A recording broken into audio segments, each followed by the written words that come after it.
Like anything in life, when you do it, you should do it right, and when you want to get it done, you got to get it done right. So whenever I see something that's not done right, that's a good example of something that turned out bad. You don't want your book cover to turn out bad because that's just it's not going to help you in the long run. It's going to make it way harder for you to catch your reader's attention, and it's really, there's no good point to it. Um, have I created bad book cover designs? I have to admit, yeah. I've created book cover designs that sucked, just like they just sucked. And I think that, getting through those sucky designs it's what helps you get to the good stuff, and when you get to the good stuff, that means you've put in the work, you got your experience in, and you just improved. So today, if you can see the computer from here, we're going to just talk about how I feel about bad book cover designs. So basically, my opinion is if your book cover design is bad, it's your fault, And if it's not your fault, it's your designer's fault. And if it's your designer's fault, you should be talking to your designer to make it not their fault, Like you need to figure out how you're going to improve it based off of what what you have. So that's again why I provide revisions for any people that order book cover designs through me, because I just really believe you need to work on something until it's done right. When you're detailing a car, you need to get the car clean and perfect, so when the customer gets it, the customer's happy and there's nothing bad to find. So same applies for a book cover. When you're designing a book cover, you need to do it, correctly, and make sure you cover all ends, and from top to bottom, just make sure your cover looks nice. So I don't feel good about bad book cover design, because every bad book cover I've seen on Amazon or on Barnes & Noble site, or on, even just on Twitter when people are posting them, trying to promote their books, I've seen so many that just straight up suck, which is like, having a sucky design is not going to help anybody.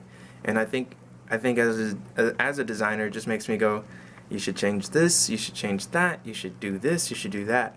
So to be specific, what have I seen that, in some of these bad book cover designs that make them so bad? One is just horrible photo manipulation. When it looks like somebody just cut a picture out with some scissors and stuck it on another picture, and then they put a title on it, that's not good. That's what I would call clip art design at its worst. When you basically you're not things aren't flowing. They're not connecting. When you look at a house, it's got its foundation, it's got the framing, it's got everything that makes it a house, but without each individual piece to build the structure, you don't got nothing really. And if you do it badly, well, either the house is gonna have a lot of issues, or I wouldn't want to be in that situation. So yeah, I just think that you need to really take it seriously when you get to your book cover design, because it's like, you don't want to publish your book with a bad book cover. What reader is going to want to pick that book up? What reader is going to want to click on your book on Amazon if your book cover doesn't even, if it doesn't scream professional? And even if it's not at that professional level, I think there's a level where, if you had a meter that was this big, and at the top was the best of the best, the worst of the worst was at the bottom, I think you'd be able to definitely see what it takes to get, a very, very eye-catching good book cover, or should I say something that just looks really sharp, versus, what all the millions, because there's more bad book cover designs than there are good ones. So I think that, when you kind of see that, it should clarify to you that, wow, all I have to do is this differently. All I have to do is take that vision of the story I've written and just, craft that into a book cover. And that's, to me, that's an important thing. And if you do, how do I put this? If you design it and it turns out bad, that's not good. So just be willing to work through the process, not destroy what you've already created. There's been covers that I've sent my clients and they're like, hey, this doesn't exactly look like what I was looking for, and I'm like, okay, that's fine. We're gonna create you something else that's more aligned, and that's when you go back and you do whatever it's gonna really take. it's a matter of realizing that sometimes you don't get it right the first time, and all these bad book covers you see out there, obviously they didn't get it right the first time. You know, all the ones that aren't really selling, the ones that you don't really hear about, it's because they didn't really make it that far, and that's, you know, I think that it has its own category. So if you want to stand out, if you want to separate yourself from the 99% of books out there and be the 1%, then your book cover really has to work. You know, the color's got to pop, you know, and if the color don't pop, the font's got to pop. And if that don't pop, then your image has got to pop. You know, like, it's got to be eye-catching. I picked up a book here today called The New Face of Disabilities, which is, you know, I never read this book, but it's by Melissa Nicole, and I designed the cover for her a while ago. I'll show you guys in a second. But I think it's a good example of a book cover that turned out really eye-catching, just like straight up eye-catching. Even, I mean, it might have to do with the color, because obviously, you know, color is a key, but when you have a cover that you know is going to stand out, then I think that's an important thing. So tell me if you think this stands out. I'm going to show you a cover right now, and it's fairly simple, but I would say it's, you know, it reaches that, it hits at that eye-catching, good-looking level. So yeah, check it out. This is the cover I speak of. The New Face. I don't know if you guys can see that well. The New Face of Disabilities by Melissa Nicole. Here you guys can see it probably better like that. The cover turned out really sharp. You know, I was happy with it. She was really happy with it, and I think a good example on this cover is it's flat. We used a flat design, and we just kept it simple. You know, we used fonts without any drop shadows or any fancy extras. You know, it doesn't take a ton to make an eye-catching book cover, and they do vary from each book. But don't think that, you know, like, work wasn't put into this just to get it to that level, because, you know, like I said, font placement is key, location of your images, the order of everything, how it all looks, how the back cover looks, you know, how things, you know, they look.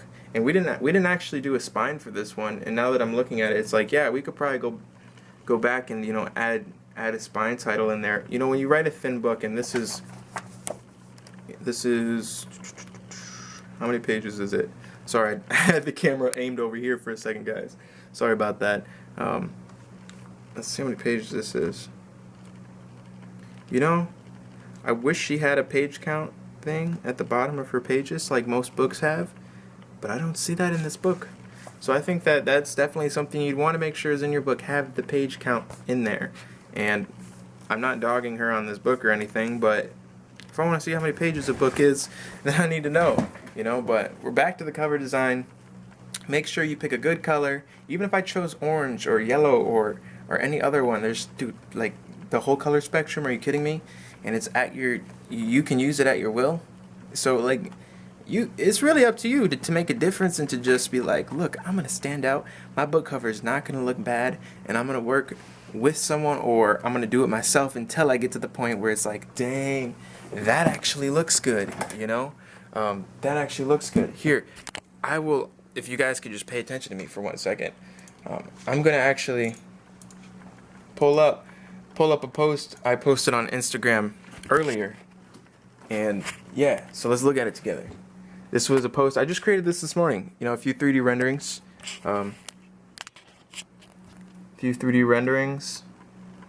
Of a book cover I did. And what I do is I basically create those in Photoshop, and that's what you guys see on Instagram or on wherever by the time you do see it. But I just thought this cover would be a good example to show you guys. It turned out nice, and at first it was really, for me, it was like, if I'm not gonna make this book cover, if I don't want it to be bad, what do I need to do to make it good? You know, because I don't feel good about having a bad design in my hands. Like, that's not my goal. That's not how I want to end my day. That doesn't make me feel any better, you know, having something that doesn't look better or something that's not, you know, aligned with what the author really wants. So I think it's good to just pay attention to, you know, what it's really going to take to craft the perfect cover, and to know what you don't want in a bad book cover. Because, you know, I could go through a list of things. Maybe you don't like the font, the images, da-da-da-da-da-da. But I think in your mind, you should look at some, go on Google, look for some book covers, and then look at the crappy ones. Look at the ones that don't work. Like just look at them.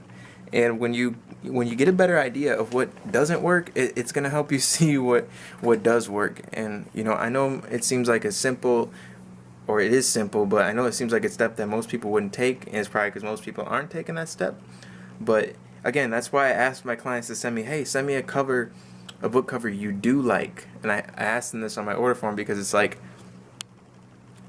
that's just important. I need to know a cover you do like, because if we know what you don't like, that means obviously that's what we're not going to go for.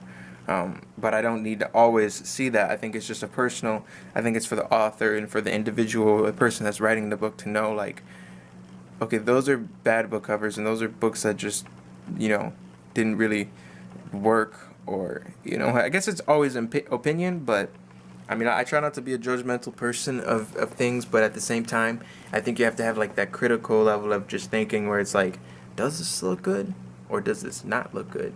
Is this right or is this not like correct? So how I feel about bad book cover design: don't get one. Don't get one. My water heater just turned on, so I think I'm gonna end this video. I hope you guys have enjoyed your day, and keep writing your book, keep it up, keep doing whatever it is you need to be doing, and I will see you guys tomorrow. Talk to you later. Peace out.